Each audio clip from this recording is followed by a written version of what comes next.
ਪਿਆਰੇ ਵਿਦਿਆਰਥੀਓ 8ਵੀਂ ਕਲਾਸ ਦੇ ਸਾਇੰਸ ਵਿਸ਼ੇ ਨਾਲ ਸੰਬੰਧਿਤ ਸੈਸ਼ਨ ਵਿੱਚ ਸਾਰਿਆਂ ਦਾ ਸਵਾਗਤ ਹੈ ਤੇ ਵਿਦਿਆਰਥੀਓ ਅੱਜ ਅਸੀਂ ਚੈਪਟਰ ਨੰਬਰ 2 ਜਿਸ ਦਾ ਨਾਮ ਹੈ ਮਾਈਕਰੋ ਆਰਗੇਨਿਜ਼ਮ ਫਰੈਂਡ ਐਂਡ ਫੋ ਮੀਨਸ ਸੂਖਮ ਜੀਵ ਮਿੱਤਰ ਅਤੇ ਦੁਸ਼ਮਣ ਇਹਨਾਂ ਬਾਰੇ ਜਾਣਾਂਗੇ ਤੇ ਵਿਦਿਆਰਥੀਓ ਸਭ ਤੋਂ ਪਹਿਲਾਂ ਤੇ ਤੁਹਾਨੂੰ ਪਤਾ ਹੋਣਾ ਚਾਹੀਦਾ ਹੈ ਮਾਈਕਰੋ ਆਰਗੇਨਿਜ਼ਮ ਕੀ ਹੁੰਦੇ ਨੇ। ਮਾਈਕਰੋ ਆਰਗੇਨਿਜ਼ਮ मतलब कि ਸੂਖਮ ਜੀਵ ਤੇ ਵਿਦਿਆਰਥੀਓ ਇੱਥੇ ਮਾਈਕਰੋ ਵਰਡ ਜਿਹੜਾ ਹੈ ਇਹ ਅਸੀਂ ਯੂਜ਼ ਕਰਦੇ ਹਾਂ ਜਿਹੜੇ ਬਹੁਤ ਛੋਟੇ ਛੋਟੇ ਵਰਡ ਮਾਈਕਰੋ ਦਾ ਮਤਲਬ ਹੁੰਦਾ ਹੈ ਬਹੁਤ ਛੋਟੇ ਆਰਗੇਨਿਜ਼ਮ ਦਾ ਮਤਲਬ ਹੁੰਦਾ ਹੈ ਜੀਵ ਤੋਂ ਬਹੁਤ ਛੋਟੇ ਜੀਵ ਜਿਨ੍ਹਾਂ ਨੂੰ ਅਸੀਂ ਆਪਣੀ ਨੰਗੀ ਅੱਖ ਦੇ ਨਾਲ ਨਹੀਂ ਦੇਖ ਸਕਦੇ ਉਹਨਾਂ ਨੂੰ ਦੇਖਣ ਲਈ ਅਸੀਂ ਇਸ ਯੰਤਰ ਦਾ ਉਪਯੋਗ ਕਰਦੇ ਹਾਂ ਜਿਸ ਨੂੰ ਅਸੀਂ ਆਖਦੇ ਹਾਂ ਮਾਈਕਰੋਸਕੋਪ ਤੇ ਵਿਦਿਆਰਥੀਓ ਇਹਨਾਂ ਆਰਗੇਨਿਜ਼ਮਸ ਨੂੰ ਅਸੀਂ ਆਖਦੇ ਹਾਂ ਮਾਈਕਰੋ ਆਰਗੇਨਿਜ਼ਮਸ ਜਾਂ ਫਿਰ ਮਾਈਕਰੋਬਸ ਠੀਕ ਹੈ। ਤੇ ਵਿਦਿਆਰਥੀਓ ਕੁਝ ਇਹਨਾਂ ਦੇ ਵਿੱਚੋਂ ਮਾਈਕਰੋਬਸ ਇਦਾਂ ਦੇ ਹੁੰਦੇ ਨੇ ਜਿਨ੍ਹਾਂ ਨੂੰ ਅਸੀਂ ਮੈਗਨੀਫਾਈਂਗ ਗਲਾਸ ਦੇ ਰਾਹੀਂ ਦੇਖ ਸਕਦੇ ਹਾਂ ਜਿਵੇਂ ਕਿ ਤੁਸੀਂ ਬ੍ਰੈਡ ਯਾਨੀ ਕਿ ਜੋ ਬ੍ਰੈਡ ਹੁੰਦੀ ਹੈ ਉਸ ਦੇ ਉੱਪਰ ਫੰਗਸ ਜੰਮੀ ਜ਼ਰੂਰ ਦੇਖੀ ਹੋਏਗੀ ਜਦੋਂ 7-8 ਦਿਨ ਪੁਰਾਣੀ ਹੋ ਜਾਂਦੀ ਹੈ ਤੁਸੀਂ ਪ੍ਰੈਕਟੀਕਲ ਵੀ ਕੀਤਾ ਹੈ ਠੀਕ ਹੈ। ਸੋ ਅਦਰ ਮਾਈਕਰੋ ਆਰਗੇਨਿਜ਼ਮ ਉਹਨਾਂ ਨੂੰ ਅਸੀਂ ਮਾਈਕਰੋਸਕੋਪ ਦੀ ਹੈਲਪ ਦੇ ਨਾਲ ਨਹੀਂ ਦੇ ਸਕਦੇ ਠੀਕ ਹੈ। ਮਾਈਕਰੋਸਕੋਪ ਦੀ ਹੈਲਪ ਤੋਂ ਬਿਨਾਂ ਨਹੀਂ ਦੇਖ ਸਕਦੇ ਮਤਲਬ ਕਿ ਜੇ ਮਾਈਕਰੋਸਕੋਪ ਨਹੀਂ ਹੈ ਤਾਂ ਉਹਨਾਂ ਨੂੰ ਦੇਖਿਆ ਨਹੀਂ ਜਾ ਸਕਦਾ ਪਰ ਫੰਗਸ ਚਲੋ ਇੱਕ ਉਦਾਹਰਨ ਆ ਗਈ ਜਿਸ ਨੂੰ ਅਸੀਂ ਮਾਈਕਰੋਸਕੋਪ ਦੀ ਹੈਲਪ ਤੋਂ ਬਿਨਾਂ ਯਾਨੀ ਕਿ ਵੱਡਦਰਸ਼ੀ ਲੈਂਸ ਠੀਕ ਹੈ ਜੋ ਜਿਸ ਨੂੰ ਅਸੀਂ ਮੈਗਨੀਫਾਈਂਗ ਗਲਾਸ ਸਕਦੇ ਹਾਂ ਉਸ ਨਾਲ ਅਸੀਂ ਉਹਨੂੰ ਦੇਖ ਸਕਦੇ ਹਾਂ ਠੀਕ ਹੈ। ਸੋ ਮਾਈਕਰੋਬਾਇਓਲੋਜੀ ਵਿੱਚੋਂ ਇੱਕ ਬ੍ਰਾਂਚ ਆ ਗਈ ਸਾਇੰਸ ਦੀ ਜਿਹਦੇ ਵਿੱਚ ਅਸੀਂ ਮਾਈਕਰੋ ਆਰਗੇਨਿਜ਼ਮ ਨੂੰ ਪੜ੍ਹਦੇ ਹਾਂ ਠੀਕ ਹੈ। ਤੇ ਵਿਦਿਆਰਥੀਓ ਐਂਟੋਨੀ ਵੈਨ ਲਿਊਵੈਨਹੁਕ ਨਾਮ ਦਾ ਪਰਸਨ ਸੀ ਜਿਸ ਨੂੰ ਫਾਦਰ ਆਫ ਮਾਈਕਰੋਬਾਇਓਲੋਜੀ ਕਿਹਾ ਜਾਂਦਾ ਹੈ। ਇਸ ਪਰਸਨ ਨੇ ਸਭ ਤੋਂ ਪਹਿਲਾਂ ਮਾਈਕਰੋ ਆਰਗੇਨਿਜ਼ਮਸ ਨੂੰ ਦੇਖਿਆ ਸੀ ਠੀਕ ਹੈ ਅਬਜ਼ਰਵ ਕੀਤਾ ਸੀ ਤੇ ਉਹਨਾਂ ਨੂੰ ਐਕਸਪਲੇਨ ਕੀਤਾ ਸੀ। ਸਮਾਂ ਦੇਖ ਲਓ 1676 ਠੀਕ ਹੈ ਬਹੁਤ ਪੁਰਾਣੀ ਗੱਲ ਹੈ ਠੀਕ ਹੈ। ਸੋ ਵਿਦਿਆਰਥੀਓ ਮਾਈਕਰੋਬਾਇਓਲੋਜਿਸਟ ਉਹ ਹੁੰਦੇ ਨੇ ਉਹ ਸਾਇੰਟਿਸਟ ਨੂੰ ਕਿਹਾ ਜਾਂਦਾ ਹੈ ਜੋ ਮਾਈਕਰੋ ਆਰਗੇਨਿਜ਼ਮ ਦੀ ਸਟੱਡੀ ਕਰਦੇ ਹਨ ਠੀਕ ਹੈ। ਤੇ ਵਿਦਿਆਰਥੀਓ ਇਹਨਾਂ ਦੀ ਕਲਾਸੀਫਿਕੇਸ਼ਨ ਅਸੀਂ ਮਾਈਕਰੋ ਆਰਗੇਨਿਜ਼ਮਸ ਨੂੰ ਯਾਨੀ ਕਿ ਸੂਖਮ ਜੀਵਾਂ ਨੂੰ ਅਲੱਗ-ਅਲੱਗ ਕੈਟਾਗਰੀਜ਼ ਦੇ ਵਿੱਚ ਡਿਵਾਈਡ ਕਰਦੇ ਹਾਂ ਇਸ ਵਿੱਚੋਂ ਮੇਨ ਜਿਹੜੀਆਂ ਨੇ ਚਾਰ ਗਰੁੱਪ ਹਨ। ਸਭ ਤੋਂ ਪਹਿਲਾਂ ਹੁੰਦੇ ਹਨ ਬੈਕਟੀਰੀਆ ਨੂੰ ਬੱਚੋ ਪੰਜਾਬੀ ਦੇ ਵਿੱਚ ਜੀਵਾਣੂ ਆਖਦੇ ਹਨ ਠੀਕ ਹੈ ਕੀ ਆਖਦੇ ਹਨ ਜੀਵਾਣੂ। ਉਸ ਤੋਂ ਬਾਅਦ ਸੈਕਿੰਡ ਇਹਦੇ ਵਿੱਚ ਆ ਜਾਂਦਾ ਹੈ ਫੰਜਾਈ ਦਾ ਮਤਲਬ ਹੁੰਦਾ ਹੈ ਉੱਲੀਆਂ ਓਕੇ ਤੋਂ ਸਿੰਗੂਲਰ ਇਹਦਾ ਫੰਗਸ ਆਏਗਾ। ਪ੍ਰੋਟੋਜ਼ੋਆ ਨੂੰ ਬੱਚੋ ਪੰਜਾਬੀ ਦੇ ਵਿੱਚ ਵੀ ਪ੍ਰੋਟੋਜ਼ੋਆ ਹੀ ਆਖਦੇ ਹਨ ਠੀਕ ਹੈ ਕੀ ਆਖਦੇ ਹਾਂ ਪ੍ਰੋਟੋਜ਼ੋਆ ਹੀ ਆਖਦੇ ਹਾਂ। ਤੇ ਐਲਗੀ ਬੱਚੋ ਇਹਦਾ ਸਿੰਗੂਲਰ ਐਲਗਾ ਹੁੰਦਾ ਹੈ ਤੇ ਇਸ ਨੂੰ ਪੰਜਾਬੀ ਦੇ ਵਿੱਚ ਕਾਈ ਆਖਦੇ ਹਾਂ ਠੀਕ ਹੈ। ਸੋ ਬੈਕਟੀਰੀਆ ਐਕਚੁਅਲ ਦੇ ਵਿੱਚ ਪ੍ਰੋਕੈਰੀਓਟ ਇਹਨਾਂ ਦਾ ਨਾਮ ਯਾਦ ਰੱਖਣਾ ਪ੍ਰੋਕੈਰੀਓਟ ਇਹ ਤੁਹਾਨੂੰ ਪਤਾ ਹੋਵੇ ਪ੍ਰੋਕੈਰੀਓਟ ਪੰਜਾਬੀ ਦੇ ਵਿੱਚ ਵੀ ਇੱਦਾਂ ਲਿਖਣਾ ਪ੍ਰੋਕੈਰੀਓਟ ਠੀਕ ਹੈ। ਪ੍ਰੋਕੈਰੀਓਟ ਜਿਹੜੇ ਨੇ ਉਹ ਵਿੱਚੋਂ ਪ੍ਰੋ ਦਾ ਮਤਲਬ ਹੁੰਦਾ ਹੈ ਸਭ ਤੋਂ ਪਹਿਲੇ ਜੀਵ ਠੀਕ ਹੈ ਤੋਂ ਇਹਨਾਂ ਨੂੰ ਬੈਕਟੀਰੀਆ ਨੂੰ ਅਸੀਂ ਸਭ ਤੋਂ ਪਹਿਲੇ ਜੀਵ ਆਖਦੇ ਹਾਂ ਠੀਕ ਹੈ। ਤੇ ਬਾਕੀ ਬੱਚੋ ਇਹਨਾਂ ਦੇ ਵਿੱਚ ਮਤਲਬ ਕਿ ਵੈਲ ਡਿਫਾਈਨਡ ਨਿਊਕਲੀਅਸ ਨਹੀਂ ਹੁੰਦਾ ਚਲੋ ਉਹ ਆਪਾਂ ਲੇਟਰ ਔਨ ਜਦੋਂ ਸੈੱਲ ਤੇ ਬਣਤਰ ਉਹਦੀ ਚੈਪਟਰ ਪੜਾਂਗੇ ਉਹਦੇ ਵਿੱਚ ਕਰਾਂਗੇ ਪਰ ਪ੍ਰੋਕੈਰੀਓਟ ਯਾਦ ਰੱਖਣਾ ਬੈਕਟੀਰੀਆ ਨੂੰ ਆਖਦੇ ਹਨ ਜਿਹੜੇ ਕਿ ਜਿਨ੍ਹਾਂ ਨੂੰ ਸਭ ਤੋਂ ਪਹਿਲੇ ਜੀਵ ਕਿਹਾ ਜਾਂਦਾ ਹੈ। ਤੇ ਵਿਦਿਆਰਥੀਓ ਦੇ ਵਿੱਚ ਇਹ ਬੈਕਟੀਰੀਆਜ਼ ਤੁਸੀਂ ਦੇਖ ਸਕਦੇ ਹੋ ਬੈਕਟੀਰੀਆ ਦੀ ਅਲੱਗ-ਅਲੱਗ ਸ਼ੇਪ ਹੁੰਦੀ ਹੈ। ਇਹ ਵਿੱਚੋਂ ਸਫੈਰੀਕਲ ਸ਼ੇਪ ਦੇ ਵੀ ਹੋ ਸਕਦੇ ਹਨ ਇਹ ਰੋਡ ਸ਼ੇਪ ਦੇ ਵੀ ਹੋ ਸਕਦੇ ਹਨ ਠੀਕ ਹੈ ਇਹ ਕੌਮਾ ਸ਼ੇਪ ਦੇ ਵੀ ਹੋ ਸਕਦੇ ਹਨ। ਚਲੋ ਇੱਥੇ ਬਣੀ ਨਹੀਂ ਹੈ ਇਹਦੀ ਵਿੱਚੋਂ ਐਲਗੀ ਹੈ ਐਲਗੀ ਵਿੱਚ ਤੁਸੀਂ ਇਹ ਨਾਮ ਯਾਦ ਰੱਖਣਾ ਕਲਾਈਮੋਡਾਇਨਮਸ ਠੀਕ ਹੈ। ਕਲਾਈਮੋਡਾਇਨਮਸ ਜਿਹੜਾ ਹੈ ਇਹ ਵਿੱਚੋਂ ਐਲਗੀ ਦੀ ਐਗਜ਼ਾਮਪਲ ਹੈ ਇਹਦੀ ਸਪਾਇਰੋਗਾਇਰਾ ਠੀਕ ਹੈ ਇਹ ਨਾਮ ਯਾਦ ਰੱਖਣੇ ਹਨ ਇਹ ਐਲਗੀ ਵਿੱਚ ਹੀ ਆਉਂਦੇ ਨੇ। ਇੱਦਾਂ ਹੀ ਬੱਚੇ ਪ੍ਰੋਟੋਜ਼ੋਆ ਦੇ ਵਿੱਚ ਐਮਬੀਬਾ ਠੀਕ ਹੈ ਸਾਰੇ ਬੱਚਿਆਂ ਨੇ ਯਾਦ ਰੱਖਣਾ ਹੈ ਐਮਬੀਬਾ ਅਤੇ ਪੈਰਾਮੀਸ਼ੀਅਮ ਇਹਨਾਂ ਦੀਆਂ ਸਟਰਕਚਰ ਤੁਹਾਨੂੰ ਦਿਖ ਰਹੀਆਂ ਨੇ ਇਹ ਐਮਬੀਬਾ ਤੇ ਪੈਰਾਮੀਸ਼ੀਅਮ ਦੀਆਂ ਸਟਰਕਚਰ ਹਨ ਠੀਕ ਹੈ। ਬ੍ਰੈਡ ਮਾਊਲਡ ਜਿਹੜੀ ਕਿ ਵਿੱਚੋਂ ਉੱਲੀਆਂ ਜਿਹੜੀਆਂ ਨੇ ਉਹ ਆ ਜਾਂਦੀਆਂ ਨੇ ਬ੍ਰੈਡ ਦੇ ਉੱਪਰ, ਠੀਕ ਹੈ, ਬ੍ਰੈਡ ਨੂੰ ਉੱਲੀ ਲੱਗ ਜਾਂਦੀ ਆ, ਆਪਾਂ ਕਹਿ ਦਿੰਦੇ ਹਾਂ ਬ੍ਰੈਡ ਮਾਊਲੋ ਦੀ ਸ਼ੇਪ ਕੁਛ ਇਸ ਤਰ੍ਹਾਂ ਦੀ ਹੁੰਦੀ ਹੈ ਜਦੋਂ ਅਸੀਂ ਇਹਨੂੰ ਵੱਡਦਰਸ਼ੀ ਲੈਂਸ ਰਾਹੀਂ ਦੇਖਦੇ ਹਾਂ। ਪੈਨਸਿਲੀਨੀਅਮ, ਠੀਕ ਹੈ। ਉਸ ਤੋਂ ਬਾਅਦ ਬੱਚੋ ਐਸਪੈਰਾਗਸ, ਠੀਕ ਹੈ, ਐਸਪੈਰਾਗਸ ਦੇ ਨਾਲ ਰਿਲੇਟਡ ਤੁਹਾਨੂੰ ਖਾਲੀ ਥਾਂ ਵੀ ਹੈ ਇੱਕ, ਠੀਕ ਹੈ। ਤੋ ਪਹਿਲੇ ਦੋ ਕੁਐਸਚਨ ਜਿਹੜੇ ਨੇ ਇਹਦੇ ਬੇਸਿਸ ਤੇ ਹੀ ਹੋਣਗੇ। ਇਹ ਫੰਜਾਈ ਦੇ ਵਿੱਚ ਆ ਜਾਂਦੇ ਨੇ, ਠੀਕ ਹੈ, ਇਹਦੇ ਵਿੱਚ ਆ ਜਾਂਦੇ ਨੇ, ਫੰਜਾਈ ਦੇ ਵਿੱਚ ਹੁੰਦੇ ਨੇ। ਤੋ ਇਹਨਾਂ ਨੂੰ ਬੱਚੋ ਤੁਸੀਂ ਹੁਣ याद रख लेना है, ये पेंसिलिनियम है, ठीक है, ओके, फंजाई हैं। तो बच्चों वायरस एक होर टाइप दे माइक्रो ऑर्गेनिजम्स ने। वायरस का काम की है, वायरस ये बच्चों बाकी ये भी माइक्रोस्कोप ही ने, पर इन्हां दा जिहड़ा कह लो भी गुण है ਜਾਂ करैक्टर है ना, वो बाकियां दे नालों डिफरेंट हुंदा है। किदां डिफरेंट हुंदा है? ये पहली गल ये ਕਿਸੇ ਹੋਸਟ ਸੈੱਲ, ਹੋਸਟ ਆਰਗੇਨਿਜ਼ਮ ਯਾਨੀ ਕਿ ਕੋਈ ਕਹਿ ਲਓ ਵੀ ਜੀਵ ਹੈ ਉਹਦੇ ਅੰਦਰ ਐਂਟਰ ਕਰਨਗੇ, ਉੱਥੇ ਉਹਨਾਂ ਸੈੱਲਾਂ ਦੇ ਅੰਦਰ ਰਹਿ ਕੇ, ਠੀਕ ਹੈ, ਫਿਰ ਉਹ ਬੈਕਟੀਰੀਆ ਵੀ ਹੋ ਸਕਦੇ ਨੇ, ਉਹ ਪਲਾਂਟ ਵੀ ਹੋ ਸਕਦਾ, ਕੋਈ ਐਨੀਮਲ ਵੀ ਹੋ ਸਕਦਾ, ਠੀਕ ਹੈ, ਉਹਨਾਂ ਦੇ ਅੰਦਰ ਰਹਿ ਕੇ ਫਿਰ ਇਹ ਆਪਣੇ ਆਪ ਨੂੰ ਰੀਪਰੋਡਿਊਸ ਆਪਣਾ ਵਾਧਾ ਕਰਦੇ ਨੇ। ਇਹਨਾਂ ਨੂੰ ਬੱਚੋ ਆਖਦੇ ਹਾਂ ਆਪਾਂ ਵਿਸ਼ਾਣੂ, ਠੀਕ ਹੈ, ਪੰਜਾਬੀ ਦੇ ਵਿੱਚ ਆਖਦੇ ਹਾਂ ਵਿਸ਼ਾਣੂ, ਯਾਨੀ ਕਿ ਇਹ ਹੋ ਗਿਆ ਵਾਇਰਸ, ਠੀਕ ਹੈ, ਕੀ ਹੋ ਗਿਆ ਵਾਇਰਸ ਹੋ ਗਏ, ਓਕੇ। ਤੇ ਬੱਚੋ ਇਹਦੇ ਵਿੱਚ ਕਾਮਨ ਐਲੀਮੈਂਟ ਜਿਹੜੀਆਂ ਨੇ ਜਿੱਦਾਂ ਕਿ ਹੋ ਗਿਆ ਕੋਲਡ ਹੋ ਗਿਆ, ਠੀਕ ਹੈ, ਇਨਫਲੂਐਂਜ਼ਾ ਫਲੂ ਜਿਹਨੂੰ ਕਹਿ ਦਿੰਦੇ ਆ, ਕਫ ਹੋ ਗਈ, ਠੀਕ ਹੈ, ਸਾਰੀਆਂ ਬੱਚੋ ਵਾਇਰਸ ਦੇ ਕਾਰਨ ਹੀ ਹੁੰਦੀਆਂ ਨੇ। ਤੇ ਸੀਰੀਅਸ ਡਿਜ਼ੀਜ਼ ਜਿੱਦਾਂ ਕਿ ਪੋਲੀਓ ਸੁਣਿਆ ਹੋਏਗਾ ਤੁਸੀਂ, ਚਿਕਨ ਪੌਕਸ, ਠੀਕ ਹੈ, ਇਹ ਵੀ ਬੱਚੋ ਵਾਇਰਸ ਦੇ ਕਰਕੇ ਹੀ ਹੁੰਦੀ ਹੈ, ਠੀਕ ਹੈ, ਇਹਦੇ ਕਰਕੇ ਹੁੰਦੀ ਹੈ, ਵਾਇਰਸ ਕਰਕੇ ਹੀ ਹੁੰਦੀ ਹੈ, ਓਕੇ। ਉਸ ਤੋਂ ਬਾਅਦ ਬੱਚੋ ਇੱਕ ਇਹ 19 ਦੇ ਵਿੱਚ ਇੱਕ ਤੁਸੀਂ ਵੀ ਸਾਰੇ ਬੱਚੇ ਇਹਦੇ ਨਾਲ ਮੋਸਟ ਫੈਮਿਲੀ ਔਰ ਉਹ ਇੱਕ ਵਾਇਰਸ ਆਇਆ ਸੀ ਕੋਵਿਡ, ਠੀਕ ਹੈ। ਹੁਣ ਵੀ ਹੱਲੇ ਵੀ ਇਹਦਾ ਖਤਰਾ, ਚਲੋ ਹੁਣ ਇਹ ਵਰਲਡ ਆਰਗੇਨਾਈਜੇਸ਼ਨ ਨੇ, ਹੈਲਥ ਨੇ, ਵਰਲਡ ਟ੍ਰੇਡ ਆਰਗੇਨਾਈਜੇਸ਼ਨ ਹੈਲਥ ਜਿਹੜੀ ਹੈ WHO ਜਿਹੜਾ ਹੈ ਵਰਲਡ ਹੈਲਥ ਆਰਗੇਨਾਈਜੇਸ਼ਨ, ਉਹਨਾਂ ਵਿੱਚੋਂ ਹੁਣ ਇਹਨੂੰ ਮਹਾਮਾਰੀ ਤਾਂ ਨਹੀਂ ਘੋਸ਼ਿਤ ਕੀਤਾ, ਮਤਲਬ ਕਿ ਇਹ ਕਿਤੇ ਕਿਤੇ ਹੈ ਕਿਤੇ ਨਹੀਂ ਹੈ, ਠੀਕ ਹੈ। ਤੋ ਮਤਲਬ ਕਿ ਕਹਿ ਲਓ ਮਹਾਮਾਰੀ ਨਹੀਂ ਹੈ ਇੱਕ ਤਰ੍ਹਾਂ ਦੀ, ਠੀਕ ਹੈ। ਸੋ ਕਰੋਨਾ ਵਾਇਰਸ ਜਿਹੜਾ ਹੈ ਇਹ ਵੀ ਬੱਚੋ ਇੱਕ ਵਾਇਰਲ ਡਿਜ਼ੀਜ਼ ਹੀ ਹੈ, ਯਾਨੀ ਕਿ ਵਾਇਰਸ ਦੇ ਕਰਕੇ ਹੋਈ ਸੀ, ਇਨਫੈਕਸ਼ਨਸ ਡਿਜ਼ੀਜ਼ ਸੀ ਜਿਹੜੀ ਕਿ most recently discovered corona virus ਦੇ ਕਾਰਨ ਹੋਈ ਸੀ, ਠੀਕ ਹੈ। ਤੋ ਇਹ ਨਵੇਂ ਟਾਈਪ ਦਾ ਵਾਇਰਸ ਸੀਗਾ ਜਿਸ ਨੂੰ ਨਾਮ ਰੱਖ ਦਿੱਤਾ ਫਿਰ COVID-19, ਠੀਕ ਹੈ। ਤੇ ਇਹ ਬੱਚੋ ਫਿਰ ਪੈਂਡੈਮਿਕ ਸੀ ਉਸ ਟਾਈਮ ਦੇ, ਅਫੈਕਟਿੰਗ ਮੈਨੀ ਕੰਟਰੀ, ਤੁਹਾਨੂੰ ਪਤਾ ਹੀ ਹੈ ਗਲੋਬਲੀ, ਤੁਸੀਂ ਆਪ ਦੇਖਿਆ ਹੈ, ਠੀਕ ਹੈ, ਛੁੱਟੀਆਂ ਦਾ ਆਨੰਦ ਵੀ ਤੁਸੀਂ ਮਾਣਿਆ ਹੈਗਾ। ਤੋ ਪੈਂਡੈਮਿਕ ਦਾ ਮਤਲਬ ਹੁੰਦਾ ਹੈ ਜਦੋਂ ਗਲੋਬਲ ਆਊਟਬ੍ਰੇਕ ਹੋ ਜਾਂਦੀ ਡਿਜ਼ੀਜ਼ ਦੀ, ਯਾਨੀ ਕਿ ਗਲੋਬਲੀ ਕੋਈ ਡਿਜ਼ੀਜ਼ ਅਨਾਊਂਸ ਕਰ ਦਿੱਤੀ ਜਾਂਦੀ ਕਿ ਪੂਰੇ ਵਰਲਡ ਨੂੰ ਇਫੈਕਟ ਕਰ ਰਹੀ ਹੈ, ਠੀਕ ਹੈ ਜੀ। ਸੋ ਕਰੋਨਾ ਵਾਇਰਸ ਵਿੱਚੋਂ ਹੁਣ ਤੁਸੀਂ ਇਹ ਦੇਖੋ ਇੱਦਾਂ ਦਾ ਸੀ, ਇਹ ਕਰੋਨਾ ਵਾਇਰਸ ਦੀ ਸ਼ੇਪ ਜਿਹੜੀ ਹੈ ਇਹਦਾ ਜਿਹੜੀ ਹੈ ਇਸ ਤਰ੍ਹਾਂ ਦੀ ਸਟਰਕਚਰ ਹੈ ਇਹਦੀ, ਠੀਕ ਹੈ। ਇਹ ਕੁਝ ਹੋਰ ਵਾਇਰਸ ਨੇ ਉਹਨਾਂ ਦੀ ਸਟਰਕਚਰ ਇੱਦਾਂ ਦੀ, ਤੇ ਮਤਲਬ ਵਾਇਰਸ ਉਹ ਹੁੰਦੇ ਨੇ ਜਿਹੜੇ ਕਿਸੇ ਹੋਸਟ ਤੇ ਰਹਿ ਕੇ ਉਹਨਾਂ ਨੂੰ ਖਾਂਦੇ ਹਨ, ਠੀਕ ਹੈ, ਉੱਥੇ ਰੀਪਰੋਡਿਊਸ ਕਰਦੇ ਨੇ ਆਪਣੇ ਆਪ ਨੂੰ, ਓਕੇ। ਇੱਦਾਂ ਏਡਜ਼ ਉਹ ਵੀ ਇੱਕ ਵਾਇਰਸ ਹੈ, ਠੀਕ ਹੈ, ਏਡਜ਼ ਵੀ, ਪੋਲੀਓ, ਇਹ ਨਾਮ ਯਾਦ ਰੱਖਣੇ ਨੇ ਸਾਰਿਆਂ ਨੇ।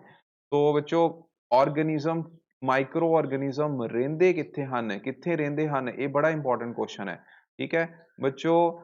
ਮਾਈਕਰੋ ਆਰਗੇਨਿਜ਼ਮ ਦੇਖੋ ਸਿੰਗਲ ਸੈਲਡ ਵੀ ਹੋ ਸਕਦੇ ਨੇ ਜਿਵੇਂ ਕਿ ਬੈਕਟੀਰੀਆ, ਕੁਛ ਐਲਗੀਜ਼, ਪ੍ਰੋਟੋਜ਼ੋਆ, ਠੀਕ ਹੈ, ਤੇ ਮਲਟੀ ਸੈਲੂਲਰ ਵੀ ਹੋ ਸਕਦੇ ਨੇ ਜਿੱਦਾਂ ਕਿ ਮੈਨੀ ਐਲਗੀਜ਼, ਫੰਜਾਈ। ਤੇ ਬੱਚੋ ਹਰ ਟਾਈਪ ਦੇ ਇਨਵਾਇਰਮੈਂਟ ਵਿੱਚ ਰਹਿ ਸਕਦੇ ਨੇ, ਮਤਲਬ ਕਿ ਕਹਿ ਲਓ ਵੀ ਆਈਸ ਦੇ ਕੋਲਡ ਕਲਾਈਮੇਟ ਤੋਂ ਲੈ ਕੇ, ਯਾਨੀ ਕਿ ਬਰਫ਼ੀਲੀਆਂ ਜਗ੍ਹਾਵਾਂ ਤੋਂ ਲੈ ਕੇ ਗਰਮੀ ਵਾਲੀ ਜਗ੍ਹਾ ਤੱਕ, ਠੀਕ ਹੈ, ਹਰ ਜਗ੍ਹਾ ਦੇਖੋ, ਹਰ ਜਗ੍ਹਾ ਡੈਜ਼ਰਟ ਦੇ ਵਿੱਚ, ਮਾਰਸ਼ੀ ਲੈਂਡਸ ਦੇ ਵਿੱਚ, ਹਰ ਜਗ੍ਹਾ ਪਾਏ ਜਾਂਦੇ ਨੇ। ਦੇ ਆਰ ਆਲਸੋ find out ਜਾਂ found inside the bodies of animal including human ਅੱਜ ਮਤਲਬ ਕਿ ਮਨੁੱਖਾਂ ਦੇ ਸਰੀਰ ਦੇ ਅੰਦਰ ਵੀ ਹੋ ਸਕਦੇ ਹਨ। ਤਾਂ ਅਸੀਂ ਕਹਿ ਸਕਦੇ ਹਾਂ ਕਿ ਮਾਈਕਰੋ ਆਰਗੇਨਿਜ਼ਮ ਹਰ ਜਗ੍ਹਾ ਪਾਏ ਜਾਂਦੇ ਹਨ। ਇਹ ਨਹੀਂ ਕਿ ਤੁਸੀਂ ਇਹ ਕਹਿ ਦਿਓ ਵੀ ਮਤਲਬ ਜੇ ਅਸੀਂ ਇਹ ਕਹਿ ਦਈਏ ਕਿ ਹਵਾ ਵਿੱਚ ਹਨ, ਤਾਂ ਹਵਾ 'ਚ ਵੀ ਵਿੱਚ ਮਾਈਕਰੋ ਆਰਗੇਨਿਜ਼ਮ ਪਾਏ ਜਾ ਸਕਦੇ ਹਨ। ਤੇ ਸਾਡੇ ਆਲੇ ਦੁਆਲੇ ਜਿਹੜੇ ਮਾਈਕਰੋ ਆਰਗੇਨਿਜ਼ਮ ਨੇ ਉਹਨਾਂ ਦੇ ਨਾਲ ਵਿੱਚ ਸਾਡਾ ਕੀ ਨਾਤਾ ਹੈ। ਕੁਛ ਮਾਈਕਰੋ ਆਰਗੇਨਿਜ਼ਮ ਸਾਡੀ ਲਾਈਫ ਦੇ ਵਿੱਚ ਬਹੁਤ ਮਤਲਬ ਕਿ ਬੈਨੀਫਿਸ਼ੀਅਲ ਹੁੰਦੇ ਹਨ, ਤੇ ਕੁਛ ਬੱਚੇ ਸਾਡੀ ਬੋਡੀ ਦੇ ਲਈ ਜਾਂ ਸਾਡੇ ਇਨਵਾਇਰਮੈਂਟ ਲਈ ਹਾਰਮਫੁਲ ਹੁੰਦੇ ਨੇ ਜਿਹੜੇ ਕਿ ਡਿਜ਼ੀਜ਼ ਕਾਜ਼ ਕਰਦੇ ਹਨ। ਠੀਕ ਹੈ, ਤੇ ਵਿਦਿਆਰਥੀਓ ਸਭ ਤੋਂ ਪਹਿਲਾਂ ਅਸੀਂ ਫਰੈਂਡਲੀ ਮਾਈਕਰੋ ਆਰਗੇਨਿਜ਼ਮ ਬਾਰੇ ਪੜਾਂਗੇ ਕਿ ਇਹਨਾਂ ਦਾ ਪਰਪਸ ਕੀ ਹੈ। They are used in the preparation of curd. ਤੁਸੀਂ ਆਮ ਦਹੀਂ ਬਾਰੇ ਸੁਣਿਆ ਹੋਏਗਾ ਨਾ, ਦਹੀਂ ਕਿੱਦਾਂ ਬਣਾਉਂਦੇ ਨੇ, ਦਹੀਂ, ਬ੍ਰੈਡ, ਕੇਕ, ਇਹ ਸਾਰੀਆਂ ਵਿੱਚੋਂ ਮਾਈਕਰੋ ਆਰਗੇਨਿਜ਼ਮ ਨਾਲ ਹੀ ਬਣਦੇ। ਮੈਂ ਤੁਹਾਨੂੰ ਕਰਡ ਬਾਰੇ ਦੱਸ ਦਿੰਦਾ, ਕਰਡ ਦੇ ਵਿੱਚੋਂ ਲੈਕਟੋਬੈਸਿਲਸ, ਇਹ ਯਾਦ ਰੱਖਣਾ ਹੈ ਹੁਣ ਸਾਰਿਆਂ ਨੇ, ਲੈਕਟੋਬੈਸਿਲਸ ਨਾਮ ਦੇ ਜਿਹੜੇ ਨੇ ਬੈਕਟੀਰੀਆਜ਼ ਹੁੰਦੇ ਨੇ ਜਿਹੜੇ ਕਿ ਵਾਧਾ ਕਰਦੇ ਨੇ। ਠੀਕ ਹੈ, ਉਹ ਦਹੀਂ ਜਿਹੜਾ ਹੈ ਉਹਨੂੰ ਉਹਦੇ ਵਿੱਚ ਮਤਲਬ ਕਿ ਕਨਵਰਜਨ ਹੋ ਜਾਂਦੀ ਹੈ। ਠੀਕ ਹੈ, ਦੁੱਧ ਦੀ ਦਹੀਂ ਦੇ ਵਿੱਚ ਕਨਵਰਜਨ ਹੋ ਜਾਂਦੀ, ਕਿਹਨਾਂ ਕਰਕੇ, ਲੈਕਟੋਬੈਸਿਲਸ ਨਾਮ ਦੇ ਇੰਜ਼ਾਈਮ ਕਰਕੇ। ਤੇ ਬ੍ਰੈਡ ਤੁਸੀਂ ਸੁਣਿਆ ਹੈਗਾ, ਬ੍ਰੈਡ ਦੇ ਵਿੱਚੋਂ ਬ੍ਰੈਡ ਜਾਂ ਕੇਕ ਕਿਵੇਂ ਬਣਦਾ ਹੈ, ਤੁਸੀਂ ਦੇਖਿਆ ਹੋਏਗਾ ਕਿ ਮੈਦੇ ਦਾ ਡੋ ਜਿਹੜਾ ਹੈ, ਠੀਕ ਹੈ, ਉਹਦੇ ਵਿੱਚ ਆਮ ਤੌਰ ਤੇ ਤਾਂ ਚਲੋ ਅਸੀਂ ਇਨੋ ਵੀ ਪਾ ਕੇ ਕਰ ਲੈਂਦੇ, ਤੇ ਵਿੱਚ ਯੀਸਟ ਪਾਇਆ ਜਾਂਦਾ। ਠੀਕ ਹੈ, ਯੀਸਟ ਸੁਣਿਆ ਹੋਏਗਾ ਤੁਸੀਂ, ਯੀਸਟ ਕੀ ਹੈ, ਉਸ ਯੀਸਟ ਪਾ ਕੇ ਉਸ ਮੈਦੇ ਨੂੰ ਗੁੰਨ ਲਿਆ ਜਾਂਦਾ ਹੈ ਕਿ ਥੋੜੇ ਸਮੇਂ ਬਾਅਦ ਇਡਲੀ ਬਣਾਉਣ ਲਈ ਜਾਂ ਕੇਕ, ਬ੍ਰੈਡ, ਸਾਰਾ ਕੁਝ ਬਣਾਉਣ ਲਈ ਉਹ ਡੋ ਜਿਹੜਾ ਹੈਗਾ ਅਗਲੇ 24 ਘੰਟਿਆਂ ਬਾਅਦ ਇੱਦਾਂ ਫਲਾਵਟ ਆ ਜਾਂਦੀ ਉਹਦੇ ਵਿੱਚ। ਠੀਕ ਹੈ, ਉਹ ਫਲਾਵਟ ਕਿਉਂ ਆਉਂਦੀ ਹੈ, ਕਿਉਂਕਿ ਉਹਦੇ ਵਿੱਚ ਯੀਸਟ ਜਿਹੜੇ ਨੇ ਉਹ ਸਾਹ ਕਿਰਿਆ ਕਰਦੇ ਨੇ, ਜਿਸ ਨਾਲ ਹੀ ਉਹ ਕਾਰਬਨ ਡਾਈਆਕਸਾਈਡ ਗੈਸ ਪੈਦਾ ਕਰਦੇ ਨੇ, ਤੇ ਉਹ ਕਾਰਬਨ ਡਾਈਆਕਸਾਈਡ ਗੈਸ ਦੇ ਨਾਲ ਕੀ ਹੈਗਾ, ਯੀਸਟ ਜਿਹੜਾ ਹੈ ਹੈਲਪ ਕਰਦਾ ਹੈ। ਤੇ ਵਿਦਿਆਰਥੀਓ ਫਿਰ ਕਹਿ ਲਓ ਵੀ ਡੋ ਜਿਹੜਾ ਹੈ ਉਹ ਫੁੱਲ ਜਾਂਦਾ ਹੈ। ਠੀਕ ਹੈ, ਸੋ ਮਾਈਕਰੋ ਆਰਗੇਨਿਜ਼ਮ, ਯੀਸਟ ਵੀ ਮਾਈਕਰੋ ਆਰਗੇਨਿਜ਼ਮ ਹੀ ਹੈ, ਤੇ they are also use in cleaning up of environment. ਅਸੀਂ ਇਨਵਾਇਰਮੈਂਟ ਨੂੰ ਕਲੀਨ ਕਰਨ ਲਈ ਵੀ ਯੂਜ਼ ਕਰਦੇ, ਜਿੱਦਾਂ ਔਰਗੈਨਿਕ ਵੇਸਟ ਆ, vegetable peel, remain of animal faeces, ਠੀਕ ਹੈ, are break down into the harmless and ਕਹਿ ਲਓ ਵੀ ਯੂਜ਼ੇਬਲ ਸਬਸਟੈਂਸਿਸ ਬਾਏ ਬੈਕਟੀਰੀਆਜ਼। ਠੀਕ ਹੈ, ਤੁਸੀਂ ਦੇਖਿਆ ਹੋਏਗਾ ਜਿਹੜਾ ਐਨੀਮਲ ਡੰਗ ਹੁੰਦਾ ਉਹ ਤੋਂ ਆਪਾਂ ਕੀ ਬਣਾ ਲੈਂਦੇ, ਪਾਥੀਆਂ ਜਾਂ ਕਹਿ ਲਓ ਗੋਬਰ, ਜਿਹੜਾ ਕਿ ਫਿਰ ਫਰਦਰ ਅਸੀਂ ਖਾਦ ਦੇ ਤੌਰ ਤੇ ਯੂਜ਼ ਕਰਦੇ ਹਾਂ। ਠੀਕ ਹੈ, ਉਹ ਵੀ ਬੈਕਟੀਰੀਆ ਦੁਆਰਾ ਫਰਮੈਂਟੇਸ਼ਨ ਮਤਲਬ ਬੈਕਟੀਰੀਆ ਦੁਆਰਾ ਚੇਂਜ ਕਰਦੇ ਨੇ। ਠੀਕ ਹੈ, ਬ੍ਰੇਕ ਡਾਊਨ ਹੁੰਦੀ ਹੈ ਉਹਨਾਂ ਦੀ। ਸਿਮਿਲਰਲੀ ਵਿੱਚੋਂ ਐਲਕੋਹਲ ਦੀ ਫਰਮੈਂਟੇਸ਼ਨ, ਇਹ ਵੀ ਐਲਕੋਹਲ ਬਣਾਉਣ ਲਈ ਵੀ ਆਪਾਂ ਮਾਈਕਰੋ ਆਰਗੇਨਿਜ਼ਮ ਹੀ ਯੂਜ਼ ਕਰਦੇ ਹਾਂ। ਇੱਦਾਂ ਹੀ ਬੱਚਿਓ ਮੈਡੀਸਨ ਬਣਾਉਣ ਦੇ ਵਿੱਚ ਵੀ ਤੁਸੀਂ ਹੈਰਾਨ ਹੋਵੋਗੇ ਕਿ ਮਾਈਕਰੋ ਆਰਗੇਨਿਜ਼ਮ ਮੈਡੀਸਨ ਬਣਾਉਣ ਦੇ ਵਿੱਚ ਵੀ ਹੈਲਪ ਹੁੰਦੇ ਨੇ। ਠੀਕ ਹੈ, ਆਪਾਂ ਪੜਾਂਗੇ ਅੱਗੇ ਜਾ ਕੇ। ਬੱਚੇ ਐਗਰੀਕਲਚਰ ਦੇ ਵਿੱਚ ਇਹਦਾ ਇੰਨਾ ਯੂਜ਼ ਹੈ ਕਿ ਅਸੀਂ ਵਾਯੂਮੰਡਲ ਦੇ ਵਿੱਚ ਜਿਹੜੀ ਨਾਈਟ੍ਰੋਜਨ ਹੈ, ਠੀਕ ਹੈ, ਨਾਈਟ੍ਰੋਜਨ ਨੂੰ ਫਿਕਸ ਕਰਨ ਲਈ, ਯਾਨੀ ਕਿ ਉਹਦਾ ਸਥਿਰੀਕਰਨ ਕਰਨ ਲਈ, ਵਰਡ ਯਾਦ ਰੱਖਣਾ, ਸਥਿਰੀਕਰਨ ਕਰਨਾ ਯਾਨੀ ਕਿ ਫਿਕਸੇਸ਼ਨ ਕਰਨਾ। ਠੀਕ ਹੈ, ਨਾਈਟ੍ਰੋਜਨ ਨੂੰ ਫਿਕਸ ਕਰਨ ਲਈ ਯਾਨੀ ਕਿ ਸੋਇਲ ਦੀ ਫਰਟੀਲਿਟੀ ਵਧਾਉਣ ਲਈ ਵਿੱਚ ਉਹ ਵੀ ਕੀ ਮਾਈਕਰੋ ਆਰਗੇਨਿਜ਼ਮ ਨਾਲ ਹੀ ਹੁੰਦੀ ਹੈ। ਤਾਂ ਇੰਨੇ ਵਿੱਚੋਂ ਇਹਦੇ ਫਾਇਦੇ ਹਨ। ਤੇ ਬੱਚੋ ਸਭ ਤੋਂ ਪਹਿਲਾਂ ਆ ਗਿਆ ਹੁਣ ਮੇਕਿੰਗ ਆਫ ਕਰਡ। ਕਰਡ ਤੁਹਾਨੂੰ ਦੱਸ ਦਿੱਤਾ, ਲੈਕਟੋਬੈਸਿਲਸ ਨਾਮ ਦੇ ਕੀ ਹੁੰਦੇ ਨੇ, ਇਹਦੇ ਬੈਕਟੀਰੀਆ ਹੁੰਦੇ ਨੇ ਜਿਹੜੇ ਕਿ ਫਾਰਮੇਸ਼ਨ ਆਫ ਕਰਡ ਉਹਨੂੰ ਪ੍ਰਮੋਟ ਕਰਦੇ ਨੇ। ਠੀਕ ਹੈ, ਤੋ ਕਰਡ ਮਿਲਕ ਨੂੰ ਜਿਹੜਾ ਆ ਉਹਨੂੰ ਕਰਡ ਦੇ ਵਿੱਚ ਕਨਵਰਟ ਕਰ ਦਿੰਦੇ ਨੇ। ਠੀਕ ਹੈ, ਮਿਲਕ ਨੂੰ। ਤੇ bacteria are also involved in making ਦੀ ਚੀਜ਼, ਪਿਕਲ, ਠੀਕ ਹੈ, other food item, idli, dosa, ਹੁਣੀ ਤੁਹਾਨੂੰ ਦੱਸ ਕੇ ਹਟਿਆ ਹੈ, ਪੇਸਟਰੀਜ਼, ਕੇਕ, ਸਾਰਾ ਬਣਾਉਣ ਦੇ ਵਿੱਚ ਆਪਾਂ ਯੂਜ਼ ਕਰਦੇ ਹਾਂ। ਉਸ ਤੋਂ ਬਾਅਦ ਬੱਚੋ ਕਮਰਸ਼ੀਅਲ ਯੂਜ਼ ਦੇ ਵਿੱਚ ਆ ਗਿਆ, ਫਰਮੈਂਟੇਸ਼ਨ ਪ੍ਰੋਸੈਸ ਰਾਹੀਂ ਯੀਸਟ ਦਾ ਯੂਜ਼ ਕਰਦੇ ਹੋਏ ਅਸੀਂ ਅਲਕੋਹਲ ਬਣਾ ਸਕਦੇ ਹਾਂ। ਐਲਕੋਹਲ, ਵਾਈਨ, ਐਸਿਟਿਕ ਐਸਿਡ ਜਿਹਨੂੰ ਵਿਨੇਗਰ ਯਾਨੀ ਕਿ ਸਿਰਕਾ ਹੁੰਦਾ ਹੈ, ਇਹ ਸਾਰਾ ਵਿੱਚੋਂ ਕਮਰਸ਼ੀਅਲ ਆਰਗੇਨਿਜ਼ਮ ਕਮਰਸ਼ੀਅਲ ਯੂਜ਼ ਦੇ ਵਿੱਚ ਆ ਗਏ, ਯਾਨੀ ਕਿ ਕਮਰਸ਼ੀਅਲ ਪ੍ਰੈਪਰੇਸ਼ਨ ਆ ਗਈ ਜੋ ਅਸੀਂ ਯੂਜ਼ ਕਰਦੇ ਹਾਂ। ਓਕੇ, ਨੈਚੁਰਲ ਸ਼ੂਗਰ ਪ੍ਰੈਜ਼ੈਂਟ ਇਨ ਦੀ ਗ੍ਰੇਨ ਲਾਈਕ ਬਾਰਲੇ, ਵੀਟ, ਰਾਈਸ, ਕਰਸਟ ਯੂਜ਼। ਠੀਕ ਹੈ, ਉਹ ਯੀਸਟ ਦਾ ਕੰਮ ਕੀ ਹੁੰਦਾ ਹੈ, ਉਹ ਵਿੱਚੋਂ ਯੀਸਟ ਐਕਚੁਅਲ ਦੇ ਵਿੱਚ ਜਿੰਨੇ ਵੀ ਤੁਹਾਨੂੰ ਪਤਾ ਹੋਏਗਾ ਅਲਕੋਹਲ ਵਗੈਰਾ ਜਿਹੜੀ ਹੈ ਉਹ ਬਾਰਲੇ ਤੋਂ ਬਣ ਜਾਂਦੀ ਹੈ। ਠੀਕ ਹੈ, ਤੋ crust, rice, crust, fruit juice, ਉਹਨਾਂ ਦੇ ਉੱਪਰ ਯੀਸਟ ਜਿਹੜਾ ਹੈ ਗਰੋਨ ਅਪ ਕਰਦਾ ਹੈ। ਠੀਕ ਹੈ, ਨੈਚੁਰਲ ਸ਼ੂਗਰ ਜਿਹੜੀ ਹੈ ਪ੍ਰੈਜ਼ੈਂਟ ਹੁੰਦੀ ਹੈ ਇਹਨਾਂ ਦੇ ਵਿੱਚ, ਤੇ ਫਿਰ ਉਹਨੂੰ ਫਰਦਰ ਜਿਹੜੀ ਹੈ ਚੇਂਜ ਕਰ ਦਿੰਦਾ ਹੈ। ਠੀਕ ਹੈ, ਮਤਲਬ ਕਿ ਯੀਸਟ ਜਿਹੜਾ ਹੈ ਉਹ ਪ੍ਰੋਡਕਸ਼ਨ ਆਫ ਐਲਕੋਹਲ, ਵਾਈਨ ਬਣਾਉਣ ਦੇ ਵਿੱਚ ਹੈਲਪ ਕਰਦਾ ਹੈ, ਤੇ ਇਸ ਪ੍ਰੋਸੈਸ ਨੂੰ ਅਸੀਂ ਫਰਮੈਂਟੇਸ਼ਨ ਆਖਦੇ ਹਾਂ। ਤੋ the process of conversion of sugar into alcohol by yeast is known as fermentation। fermentation ਯਾਦ ਰੱਖਣਾ ਹੈ word। fermentation ਕੀ ਹੁੰਦੀ ਹੈ, ਸ਼ੂਗਰ ਨੂੰ ਅਲਕੋਹਲ ਵਿੱਚ ਬਦਲਣ ਦੀ ਵਿਧੀ ਨੂੰ। ਠੀਕ ਹੈ, ਇਹਨੂੰ ਪੰਜਾਬੀ ਦੇ ਵਿੱਚ ਖਮੀਰੀਕਰਨ ਆਖਦੇ ਹਨ। ਠੀਕ ਹੈ, ਕੀ ਆਖਦੇ ਹਨ, ਖਮੀਰੀਕਰਨ, ਇਹ ਯਾਦ ਰੱਖਣਾ। ਠੀਕ ਹੈ, ਫਰਮੈਂਟੇਸ਼ਨ। ਔਰ ਇਹ ਲੂਇਸ ਪਾਸਚਰ ਨਾਮ ਦੇ ਪਰਸਨ ਸੀ ਜਿਹਨੇ ਖਮੀਰੀਕਰਨ ਵਿਧੀ ਜਿਹੜੀ ਆ ਉਹਦੀ ਖੋਜ ਕੀਤੀ ਸੀ। ਠੀਕ ਹੈ, ਕੌਣ ਸੀ, ਲੂਇਸ ਪਾਸਚਰ। ਲੂਇਸ ਪਾਸਚਰ ਨੇ ਖਮੀਰਨ ਵਿਧੀ, ਖਮੀਰਨ ਯਾਨੀ ਕਿ ਫਰਮੈਂਟੇਸ਼ਨ, ਫਰਮੈਂਟੇਸ਼ਨ ਹੁੰਦੀ ਕੀ ਹੈ, conversion of sugar into alcohol, conversion of sugar into alcohol, okay, conversion of ਕੀ ਕਹਿ ਰਿਹਾ ਮੈਂ sugar into alcohol, okay ਜੀ। तो ਉਹਨੂੰ ਬਣਾਉਣ ਦੇ ਵਿੱਚ ਜਿਹੜੀ ਇਸ ਵਿਧੀ ਸੀ, ਇਹ ਵਿਧੀ ਜਿਹੜੀ ਆ ਇਹ ਲੁਈਸ ਪਾਸਚਰ ਨੇ ਇਹਦੀ ਖੋਜ ਕੀਤੀ ਸੀ, ਓਕੇ ਜੀ। ਉਸ ਤੋਂ ਬਾਅਦ ਨੈਕਸਟ ਹੈਗਾ ਮੈਡੀਸਨਲ ਯੂਜ਼। ਹੁਣ ਹੀ ਦੱਸਿਆ ਹੈ ਕਿ ਕੁਝ ਮੈਡੀਸਨ ਵੀ ਬਣਦੀਆਂ ਨੇ। ਤਾਂ ਬੱਚੋ ਸਭ ਤੋਂ ਪਹਿਲਾਂ ਜਿਹੜੀ ਹੈ ਅਲੈਗਜ਼ੈਂਡਰ ਫਲੇਮਿੰਗ ਨਾਮ ਦਾ ਪਰਸਨ ਸੀ, ਜਿਨ ਪੈਨਸਿਲੀਨੀਅਮ, ਠੀਕ ਹੈ, ਯਾਦ ਰੱਖਣਾ, ਐਂਟੀਬਾਇਓਟਿਕ ਕੈਪਸੂਲ ਇੰਜੈਕਸ਼ਨ ਐਜ਼ ਪੈਨਸਿਲੀਨੀਅਮ, ਠੀਕ ਹੈ, ਨਾਮ ਦੀ ਜਿਹੜੀ ਆ ਖੋਜ ਕੀਤੀ ਸੀ। ਹੁਣ ਮਤਲਬ ਜੀਵਾਣੂਆਂ ਦੇ ਕਲਚਰ ਤੋਂ ਅਲੈਗਜ਼ੈਂਡਰ ਫਲੇਮਿੰਗ ਨੇ ਜਿਹੜੇ ਪੈਨਸਲੀਨ ਦੀ ਖੋਜ ਜਿਹੜੀ ਆ ਉਸ ਟਾਈਮ ਤੇ ਇੱਥੋਂ ਕੀਤੀ ਸੀ, ਠੀਕ ਹੈ। ਤੋ ਇਹਦੇ ਵਿੱਚ ਹੋਇਆ ਕੀ ਕਿ ਇੱਕ ਵਾਰ ਕੀ ਸੀ, ਅਲੈਗਜ਼ੈਂਡਰ ਫਲੇਮਿੰਗ ਬਿਮਾਰੀਆਂ ਪੈਦਾ ਕਰਨ ਵਾਲੇ ਜੀਵਾਣੂਆਂ ਦਾ ਕਲਚਰ ਤਿਆਰ ਕਰ ਰਹੇ ਸੀ, ਠੀਕ ਹੈ। ਤੇ ਅਚਾਨਕ ਉਹਨਾਂ ਨੇ ਇੱਕ ਕਲਚਰ ਪਲੇਟ ਵਿੱਚ ਛੋਟੇ ਛੋਟੇ ਹਰੇ ਰੰਗ ਦੇ ਉੱਲੀ ਦੇ ਜੀਵਾਣੂ, ਉੱਲੀ ਸਮਝਦੇ ਹੋ, ਠੀਕ ਹੈ, ਉੱਲੀ ਦੇ ਜੀਵਾਣੂ ਜਿਹੜੇ ਸੀ ਉਹ ਵੇਖੇ। ਉਸਨੇ ਨੋਟ ਕੀਤਾ ਕਿ ਇਹ ਉੱਲੀ ਜੀਵਾਣੂਆਂ ਦੇ ਵਾਧੇ ਨੂੰ ਰੋਕ ਰਹੀ ਸੀ। ਇਹ ਉੱਲੀ ਕੀ ਕਰ ਰਹੀ ਸੀ, ਜੀਵਾਣੂਆਂ ਦੇ ਵਾਧੇ ਨੂੰ ਰੋਕ ਰਹੀ ਸੀ। ਤਾਂ ਇੱਥੋਂ ਤੱਕ ਕਿ ਉੱਲੀ ਦੇ ਬਹੁਤ ਸਾਰੇ ਜੀਵਾਣੂ, ਉੱਲੀਆਂ ਨੇ ਕੀ ਕੀਤਾ, ਬਹੁਤ ਸਾਰੇ ਜੀਵਾਣੂਆਂ ਨੂੰ ਮਾਰ ਦਿੱਤਾ, ਠੀਕ ਹੈ, ਉਹਦੇ ਵਾਧੇ ਨੂੰ ਵੀ ਰੋਕਿਆ ਤੇ ਉਹ ਜੀਵਾਣੂਆਂ ਨੂੰ ਮਾਰ ਵੀ ਦਿੱਤਾ। ਤੇ ਬੱਚੋ ਇੱਥੋਂ ਪੈਨਸਿਲੀਨ ਦੀ ਖੋਜ ਹੋਈ ਤੇ ਇਹ ਬੱਚੋ ਇਹਨਾਂ ਨੂੰ ਨਾਮ ਦਿੱਤਾ ਗਿਆ ਐਂਟੀਬਾਇਓਟਿਕ ਦਾ। ਕੀ ਨਾਮ ਦਿੱਤਾ ਗਿਆ, ਐਂਟੀਬਾਇਓਟਿਕ ਦਾ, ਠੀਕ ਹੈ। ਤਾਂ ਕੌਣ ਸੀ, ਅਲੈਗਜ਼ੈਂਡਰ ਫਲੇਮਿੰਗ, ਜਿਨ ਪੈਨਸਿਲੀਨੀਅਮ ਵਰਗੇ ਬੱਚੋ, ਪੈਨਸਿਲੀਨ ਵਰਗੇ ਐਂਟੀਬਾਇਓਟਿਕ ਦੀ ਸਭ ਤੋਂ ਪਹਿਲਾਂ ਜਿਹੜੀ ਆ ਖੋਜ ਕੀਤੀ। ਕਿਵੇਂ ਕੀਤੀ, ਜੀਵਾਣੂਆਂ ਦਾ ਕਲਚਰ ਤਿਆਰ ਕੀਤਾ ਤੇ ਉਸਨੇ ਦੇਖਿਆ ਕਿ ਉਹ ਕਲਚਰ ਦੇ ਵਿੱਚ ਪਲੇਟ ਵਿੱਚ ਛੋਟੇ ਹਰੇ ਰੰਗ ਦੇ ਉੱਲੀ ਦੇ ਜੀਵਾਣੂ ਦੇਖੇ, ਠੀਕ ਹੈ। ਤੇ ਉਹਨੇ ਦੇਖਿਆ ਕਿ ਉਹ ਉੱਲੀ ਦੇ ਜੀਵਾਣੂ, ਉੱਲੀ ਜਿਹੜੀ ਸੀ ਉਹ ਜੀਵਾਣੂਆਂ ਦੇ ਵਾਧੇ ਨੂੰ ਰੋਕ ਰਹੀ ਸੀ, ਓਕੇ।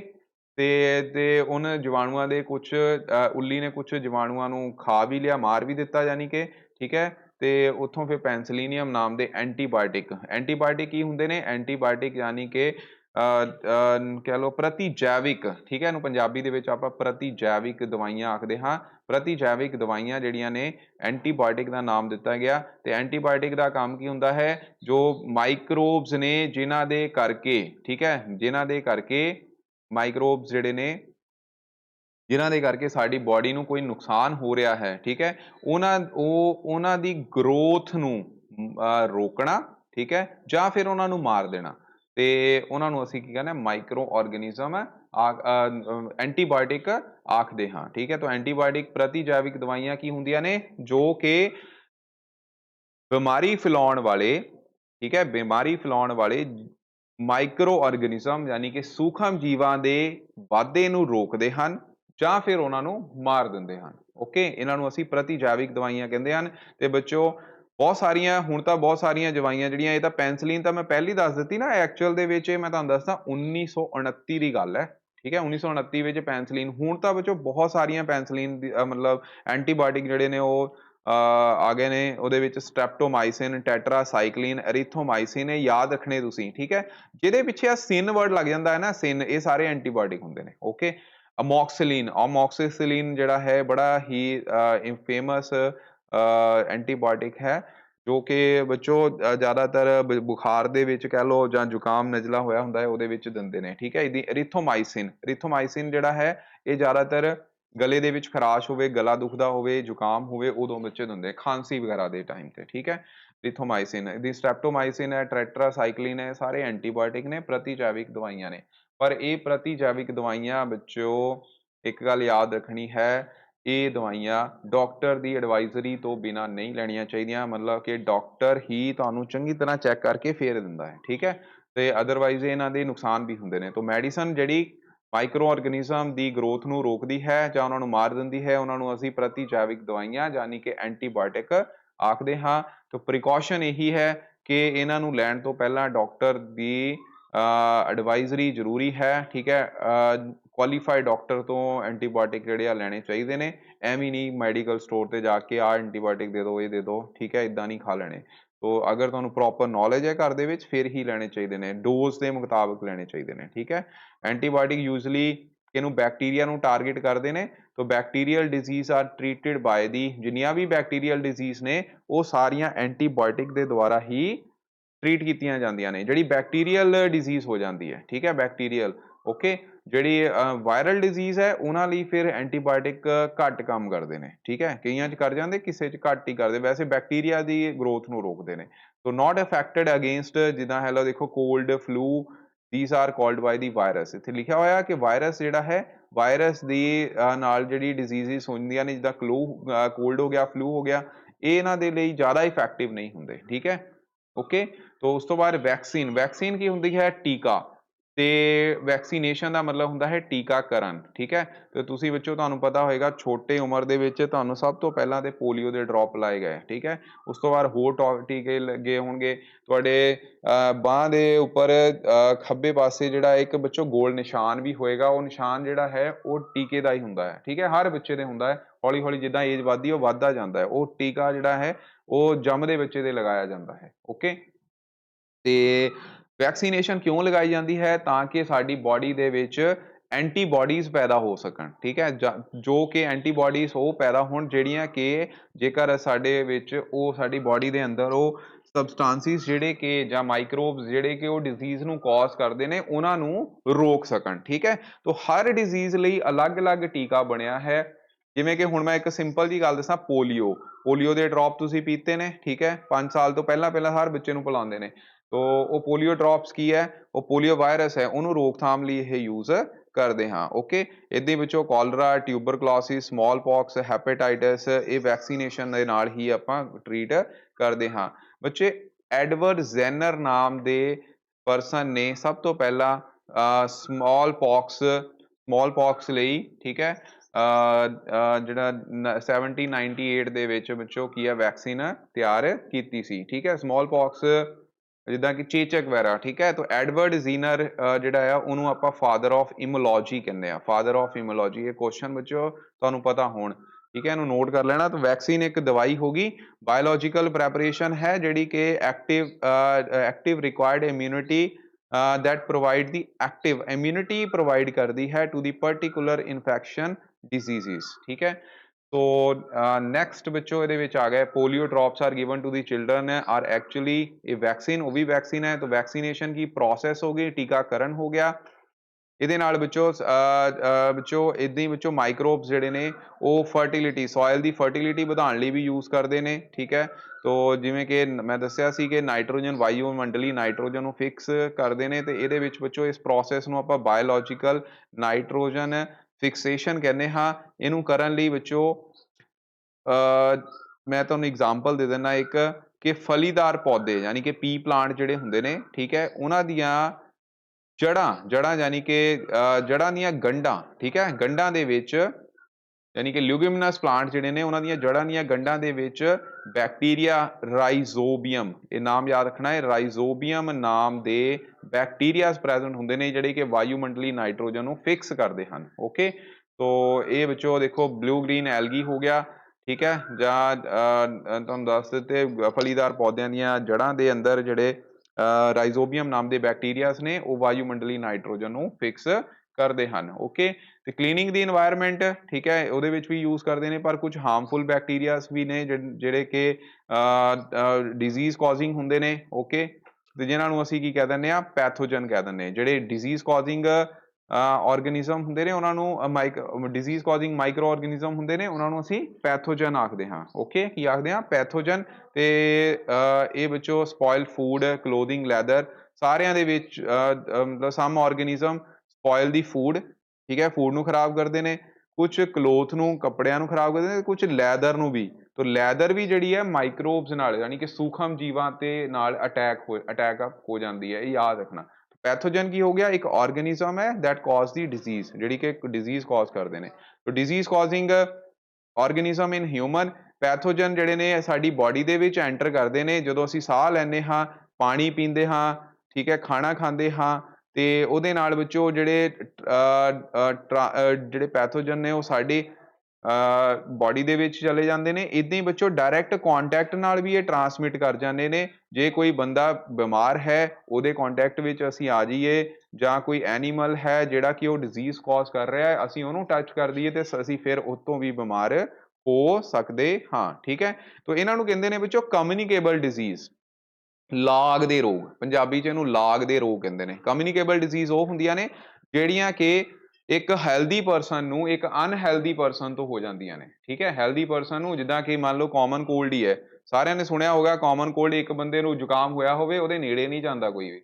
ਇੱਦਾਂ ਕੋਵਿਡ ਵਾਇਰਸ ਸੀਗਾ, ਉਹਦੇ ਨੇੜੇ ਨਹੀਂ ਜਾ ਰਿਹਾ ਸੀ ਕੋਈ ਪਰਸਨ। ਉਹ ਕਿਉਂ ਨਹੀਂ ਜਾ ਰਿਹਾ ਸੀ? ਕਿਉਂਕਿ ਉਹ ਕੀ ਕਮਿਊਨੀਕੇਬਲ ਡਿਜ਼ੀਜ਼ ਆ, ਦੂਸਰੇ ਤੋਂ ਛਿੱਕ ਦੇ ਨਾਲ ਹੀ ਉਹ ਹੋ ਜਾਣੀ ਆ, ਠੀਕ ਹੈ। ਜਾਂ ਇੱਦਾਂ ਵਿੱਚੋਂ ਕਾਲਰਾ ਹੈ, ਠੀਕ ਹੈ। ਤੇ ਇਸੇ ਤਰ੍ਹਾਂ ਹੀ ਵਿੱਚੋਂ ਬਾਕੀ ਇਹਦੇ ਵਿੱਚ ਚਿਕਨ ਪੌਕਸ ਹੈ, ਟਿਊਬਰਕਲੋਸਿਸ ਹੈ, ਠੀਕ ਹੈ। ਤੋ person suffering from the common cold sneeze droplet ਉਹਦੇ ਜਿਹੜੇ ਆ ਦੂਸਰੇ ਨੂੰ ਚਲੇ ਜਾਂਦੇ ਨੇ। ਤੇ ਬੱਚੋ ਕੁਛ ਡਿਜ਼ੀਜ਼ ਜਿਹੜੀ ਆ ਉਹ ਕੈਰੀਅਰਸ ਦੇ ਨਾਲ ਵੀ ਹੁੰਦੀ ਹੈ। ਕੈਰੀਅਰ, ਸਭ ਤੋਂ ਵੱਡਾ ਕੈਰੀਅਰ ਤਾਂ ਬੱਚੋ ਮੱਖੀ ਹੈ, ਠੀਕ ਹੈ। ਹਾਊਸ ਫਲਾਈ ਜਿਹਨੂੰ ਕਹਿੰਦੇ ਆ। ਤੋ ਮੱਖੀ ਜਿਹੜੀ ਆ ਉਹ ਕੀ ਕਰਦੀ? ਮੱਖੀ ਦੂਸ਼ਿਤ ਭੋਜਨ ਤੇ ਬੈਠ ਕੇ ਉੱਥੋਂ ਜੇ ਮਾਈਕਰੋਬਸ ਜਿਹੜੇ ਲੈ ਲੈਣੇ ਹੋਣ ਪੈਰਾਂ ਦੇ ਰਾਹੀਂ, ਤੇ ਗੋਬਰ ਦੇ ਉੱਪਰ ਗਾਰਬੇਜ ਤੇ, ਕਿਉਂਕਿ ਮੱਖੀ ਦਾ ਕਿਹੜਾ ਪਤਾ ਕਿੱਥੋਂ ਬੈਠ ਕੇ ਆਈ ਹੈ, ਠੀਕ ਹੈ। ਖਾਣੇ ਤੇ ਬੈਠਦੀ ਹੈ, ਖਾਣੇ ਦਾ ਉਹੀ ਖਾਣਾ ਅਸੀਂ ਖਾ ਲੈਣਾ, ਖਾਣਾ ਖਾ ਕੇ ਤੇ ਐਨੀਮਲ ਡੰਗ ਜਾਂ ਐਨੀਮਲ ਐਕਸਕ੍ਰੀਟਰਾ ਉਹਨਾਂ ਤੇ ਬੈਠ ਕੇ ਉੱਥੋਂ ਜਿਹੜੀ ਆ ਮੱਖੀ ਜਿਹੜੀ ਆ ਉਹ ਕੀ ਹੈ, ਭੋਜਨ ਨੂੰ ਦੂਸ਼ਿਤ ਕਰ ਦੂਗੀ, ਉਹੀ ਭੋਜਨ ਅਸੀਂ ਖਾ ਲੈਣਾ ਜਿਹਦੇ ਨਾਲ ਅਸੀਂ ਬਿਮਾਰ ਹੋ ਜਾਂਦੇ ਹਾਂ। ਓਕੇ, ਸਮਝ ਗਏ ਕਿ ਨਹੀਂ? ਤੋ ਇਸੇ ਤਰ੍ਹਾਂ ਹੀ ਬੱਚੋ ਇੱਕ ਮੱਛਰ ਹੈ ਐਨੋਫਲੀਜ਼। ਮੱਛਰ ਇਹ ਫੀਮੇਲ ਮੱਛਰ ਹੈ, ਠੀਕ ਹੈ, ਐਨੋਫਲੀਜ਼। ਤੋ ਇਹ ਮੱਛਰ ਕੀ ਹੈ? ਇਹ ਬੱਚੋ ਮਲੇਰੀਆ ਦੇ ਪੈਰਾਸਾਈਟ ਨੂੰ ਕੈਰੀ ਕਰਦਾ ਹੈ। ਮਲੇਰੀਆ ਦੇ, ਮਤਲਬ ਕਿ ਮਲੇਰੀਆ ਜਿਹੜਾ ਹੈ ਐਨੋਫਲੀਜ਼ ਮੋਸਕੀਟੋ ਨਾਲ ਹੁੰਦਾ ਹੈ, ਯਾਦ ਰੱਖਣਾ, ਠੀਕ ਹੈ। ਐਨੋਫਲੀਜ਼ ਮੋਸਕੀਟੋ ਨਾਲ, ਔਰ ਇਹ ਇੱਕ ਪ੍ਰੋਟੋਜ਼ੋਨ ਡਿਜ਼ੀਜ਼ ਹੈ। ਇਹ ਬੱਚੋ ਬਹੁਤ ਵਾਰ ਪੇਪਰ 'ਚ ਵੀ ਪੁੱਛ ਲੈਂਦੇ, ਜਦੋਂ ਤੁਹਾਡਾ ਕਿਤੇ ਕੰਪੀਟੀਸ਼ਨ ਹੁੰਦਾ ਉਹਦੇ ਵਿੱਚ ਵੀ ਇਹ ਪੁੱਛਿਆ ਹੁੰਦਾ ਕੁਐਸਚਨ। ਐਨੋਫਲੀਜ਼ ਮੱਛਰ ਜਿਹੜੇ ਨੇ ਪੈਰਾਸਾਈਟ ਆਫ ਮਲੇਰੀਆ ਨੇ, ਔਰ ਪਲਾਜ਼ਮੋਡੀਅਮ, ਠੀਕ ਹੈ, ਉਹਨੂੰ ਕਹਿ ਦਿੰਦੇ ਨੇ, ਪ੍ਰੋਟੋਜ਼ੋਨ ਡਿਜ਼ੀਜ਼ ਹੈ। ਤੇ ਬੱਚੋ ਇੱਦਾਂ ਹੀ ਇੱਕ ਫੀਮੇਲ ਮੱਛਰ ਹੈ ਏਡੀਜ਼। ਏਡੀਜ਼ ਮੱਛਰ ਹੈ ਜਿਹਦੇ ਕਰਕੇ ਬੱਚੋ ਡੇਂਗੂ ਹੋਣ ਦਾ ਖਤਰਾ ਹੁੰਦਾ ਹੈ। ਡੇਂਗੂ ਬਹੁਤ ਭੈੜੀ ਬਿਮਾਰੀ ਤੁਹਾਨੂੰ ਪਤਾ, ਜੋ ਕਿ ਵਾਇਰਸ ਹੈ, ਜੋ ਕਿ ਵਾਇਰਲ ਡਿਜ਼ੀਜ਼ ਹੈ। ਇਹ ਵਾਇਰਸ ਹੈ, ਇਹ ਵਿਸ਼ਾਣੂਆਂ ਨਾਲ ਹੁੰਦੀ ਹੈ, ਠੀਕ ਹੈ। ਡੇਂਗੂ ਵਿਸ਼ਾਣੂਆਂ ਦੀ ਡਿਜ਼ੀਜ਼ ਹੈ, ਔਰ ਐਨੋਫਲੀਜ਼ ਹੈ ਪ੍ਰੋਟੋਜ਼ੋਨ ਡਿਜ਼ੀਜ਼ ਹੈ। ਕੈਰੀਅਰ ਸਮਝ ਗਏ? ਕੈਰੀਅਰ ਜਿਹੜਾ ਕਿ ਇੱਕ ਪਰਸਨ ਹੈ ਜਾਂ ਆਰਗੇਨਿਜ਼ਮ ਹੈ infected with infectional disease agent, but displays no symptoms, ਠੀਕ ਹੈ, on it they can spread the infection since they already have the pathogen in their bodies, ਠੀਕ ਹੈ। ਉਹਨਾਂ ਨੂੰ ਆਪਾਂ ਕੈਰੀਅਰ ਆਖਦੇ ਹਾਂ। ਕੈਰੀਅਰ ਯਾਨੀ ਕਿ ਜਿਹੜਾ ਲੈ ਕੇ ਆ ਰਿਹਾ। ਓਕੇ, ਤੇ ਬੱਚੋ ਆ ਕਾਮਨ ਕੁਛ ਡਿਜ਼ੀਜ਼ ਹਨ ਇਹਦੇ ਵਿੱਚ। ਸਭ ਤੋਂ ਪਹਿਲਾਂ TB ਯਾਨੀ ਕਿ ਟਿਊਬਰਕਲੋਸਿਸ, ਜੋ ਕਿ ਬੈਕਟੀਰੀਅਲ ਡਿਜ਼ੀਜ਼ ਹੈ, ਇਹ ਹਵਾ ਦੇ ਰਾਹੀਂ ਹੁੰਦੀ ਹੈ। ਇਹਦੀ ਬੱਚੋ ਮੀਜ਼ਲਸ ਕਨਪੜੇ ਜਿਹਨੂੰ ਕਹਿ ਦਿੰਦੇ ਆਪਾਂ, ਇਹ ਵਾਇਰਲ ਡਿਜ਼ੀਜ਼ ਹੈ, ਠੀਕ ਹੈ। ਚਿਕਨ ਪੌਕਸ ਜਿਹਨੂੰ ਚੇਚਕ ਕਹਿੰਦੇ ਹਨ, ਇਹ ਬੱਚੋ ਵਾਇਰਲ ਡਿਜ਼ੀਜ਼ ਹੈ। ਤੇ ਪੋਲੀਓ ਤੁਹਾਨੂੰ ਪਤਾ ਹੀ ਹੈ ਵਾਇਰਲ ਡਿਜ਼ੀਜ਼ ਹੈ, ਠੀਕ ਹੈ, ਔਰ ਹਵਾ ਜਾਂ ਕੰਟੈਕਟ ਰਾਹੀਂ ਹੋ ਸਕਦੀ ਹੈ। ਤੇ ਬੱਚੋ ਇਹਦੀਆਂ ਵੈਕਸੀਨੇਸ਼ਨ ਤੁਹਾਨੂੰ ਪਤਾ ਹੀ ਹੈ। ਐਡਜਸਟੇਬਲ ਸੁਟੇਬਲ ਡਿਜ਼ੀਜ਼ ਜਿਹੜੀ ਏਜ ਹੈਗੀ ਆ 5 ਸਾਲ ਤੋਂ ਪਹਿਲਾਂ ਹੀ ਪੋਲੀਓ ਦੇ ਵਾਇਰਸ ਜਿਹੜੇ ਆ ਬੂੰਦਾਂ ਜਿਹੜੀਆਂ ਉਹ ਪਿਲਾਉਣੀਆਂ ਪੈਂਦੀਆਂ, ਠੀਕ ਹੈ। ਨਹੀਂ ਤਾਂ ਵਾਇਰਸ ਫਿਰ ਅਟੈਕ ਕਰ ਦਿੰਦਾ, ਫਿਰ ਕਿਸੇ ਦੀ ਲੱਤ ਬਿੰਗੀ ਹੋ ਗਈ ਜਾਂ ਕਿਸੇ ਦਾ ਕੁਝ ਵੀ ਇਸ ਤਰ੍ਹਾਂ ਨਾਲ ਹੋ ਜਾਂਦਾ ਜੇ ਲੱਤ ਨਹੀਂ ਹੁੰਦੀ, ਠੀਕ ਹੈ। ਪ੍ਰੋਬਲਮ ਆ ਜਾਂਦੀ, ਲੰਗੜਾ ਕੇ ਚੱਲਦੇ ਆ ਉਹ, ਜਿਹਨੂੰ ਨਹੀਂ ਹੁੰਦਾ ਉਹਦਾ ਮਤਲਬ ਉਹਨੂੰ ਪੋਲੀਓ ਦੀਆਂ ਡ੍ਰੌਪਸ ਨਹੀਂ ਪਿਲਾਈਆਂ ਹੋਈਆਂ, ਜਿਹੜੇ ਇੱਦਾਂ ਲੰਗੜਾ ਕੇ ਚੱਲਦੇ ਨੇ, ਠੀਕ ਹੈ। ਤੋ ਕਾਲਰਾ ਜਿਹੜੀ ਹੈ ਉਹ ਬੈਕਟੀਰੀਅਲ ਡਿਜ਼ੀਜ਼ ਹੈ, ਠੀਕ ਹੈ। ਇਹਨੂੰ ਹੈਜਾ ਟਾਈਫਾਈਡ ਜਿਹੜਾ ਹੈ ਬੱਚੋ ਬੈਕਟੀਰੀਅਲ ਡਿਜ਼ੀਜ਼ ਹੈ। ਮਿਆਦੀ ਬੁਖਾਰ ਜਿਹਨੂੰ ਕਹਿ ਦਿੰਦੇ, ਇਹ ਪਾਣੀ ਦੇ ਨਾਲ ਹੁੰਦਾ ਹੈ। ਟਾਈਫਾਈਡ ਜਿਹਨੂੰ ਹੋ ਗਿਆ ਗੰਦੇ ਪਾਣੀ ਰਾਹੀਂ, ਦੂਸ਼ਿਤ ਪਾਣੀ ਰਾਹੀਂ, ਠੀਕ ਹੈ।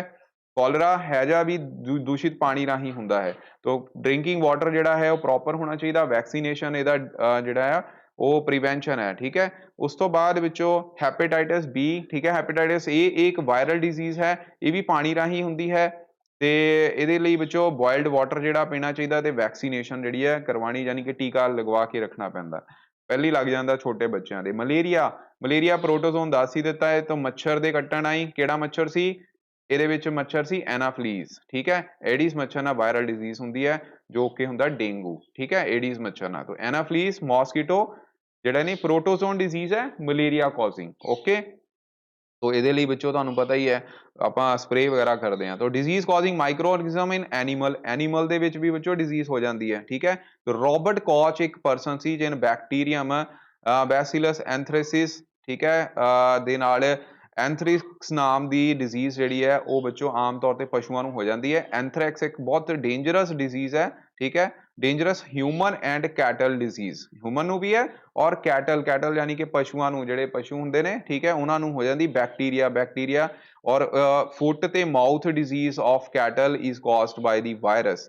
ਜਿਹੜੀ ਫੁੱਟ ਪੈਰਾਂ ਨੂੰ ਤੇ ਮਾਊਥ ਨੂੰ ਜਿਹੜੀ ਹੈ ਡਿਜ਼ੀਜ਼ ਹੁੰਦੀ ਹੈ ਉਹ ਬੱਚੋ वायरस के कारण होंदी है। ओके, उस बाद disease causing micro organism in plants, several micro organism cause the disease in plant like wheat, rice, potato, sugar cane, orange, apple. Others disease reduce the yield of crop and they can be controlled by use of certain chemicals which call the which kill the microbes। ठीक है, ਤੇ ਬੱਚਿਓ ਤੁਸੀਂ citrus ਕੈਂਕਰ ਨਾਮ ਦੀ disease ਸੁਣੀ ਹੋਏਗੀ, ਜੀਵਾਣੂਆਂ ਕਰਕੇ ਹੁੰਦੀ ਹੈ।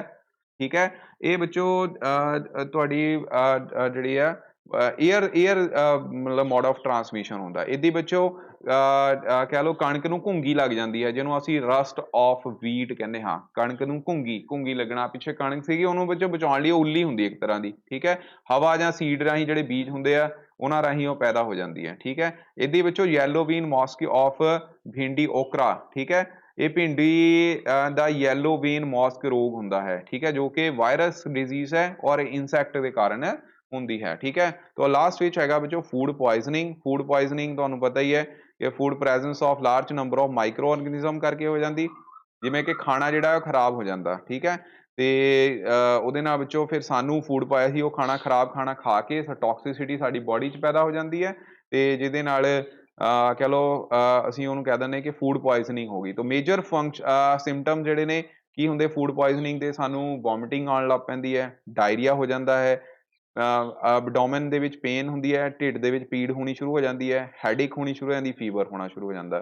ਤੇ ਇਹਨੂੰ ਬਚਾਉਣ ਲਈ ਤੁਹਾਨੂੰ ਪਤਾ ਮਾਈਕਰੋ ਖਾਣਾ ਜਿਹੜਾ ਹੈ ਖਾਣੇ ਦੀ ਵੀ ਐਕਸਪਾਇਰੀ ਹੁੰਦੀ ਹੈ ਵਿੱਚੋਂ, ਉਹਨੂੰ ਬਚਾਉਣ ਲਈ ਫਿਰ ਕੀ ਆ ਸਪੋਇਲਡ ਖਾਣਾ ਕਦੋਂ ਖਰਾਬ ਹੋ ਗਿਆ, ਉਹਦੇ ਵਿੱਚ ਜਿਹੜੇ ਆਇਲ ਹਨ, ਆਇਲ ਦੀ ਬੈਡ ਸਮੈਲ ਆਉਣੀ ਸ਼ੁਰੂ ਹੋ ਗਈ, मतलब कि खाना खराब हो गया, ਉਹਦਾ ऑर्डर चेंज हो गया। ठीक है, तो microorganism that grow on our food sometime produce the toxic substances, ਉਹਦੇ ਨਾਲ ਜ਼ਹਿਰੀਲੇ ਪਦਾਰਥ ਵੀ ਉਹ ਪੈਦਾ ਕਰ ਦਿੰਦੇ ਨੇ। ਠੀਕ ਹੈ, ਤੋ ਜਿੰਨਾ ਸੀਰੀਅਸ ਇਲਨੈਸ ਜਾਂ ਈਵਨ ਡੈਥ ਵੀ ਵਿੱਚੋਂ ਹੋ ਜਾਂਦੀ ਹੈ। ਸੋ ਸਾਨੂੰ ਖਾਣਾ ਜਿਹੜਾ ਹੈ ਉਹ ਸਪੋਇਲੇਜ ਹੋਣ ਤੋਂ ਬਚਾਉਣਾ ਚਾਹੀਦਾ ਹੈ। ਠੀਕ ਹੈ, ਸਪੋਇਲ ਖਾਣਾ ਨਹੀਂ ਖਾਣਾ ਚਾਹੀਦਾ ਹੈ।